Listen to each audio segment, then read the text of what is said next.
Chibai, this is Pradyut Manikya wishing everyone a very happy 2024. ये साल अगर हमको अपने आप को आगे ले जाना है तो पॉजिटिव रहिए। और पॉजिटिविटी का मतलब एक चीज़ होता है, किसी के बारे में बुरा मत सोचिए, एक दूसरे से मत लड़िए, क्योंकि जब तिपरासा के साथ लड़ता है तो नुकसान हमारे कम्युनिटी, हमारे बच्चे का होता है। अगर हमें आगे बढ़ना है ज़िंदगी में तो इम्प्रूव अपने आप को कीजिए। किसी और के बारे में चिंता करने से आपका ज़िंदगी सुधरेगा नहीं।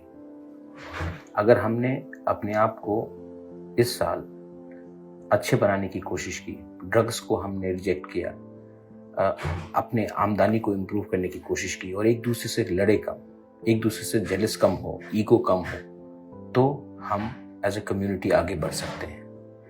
अगर हमने ये चीज़ करने की कोशिश की अब से, तो ये साल हमारे लिए अच्छा रहेगा। मैं आप सबको प्यार करता हूँ और मैं आप सबको एक ही बात बोलना चाहता हूँ, अगर हमें ज़िंदगी में आगे बढ़ना है तो सबसे पहले अपने आप को सुधारना पड़ेगा। I love all of you all. May you and your entire family have a wonderful 2024.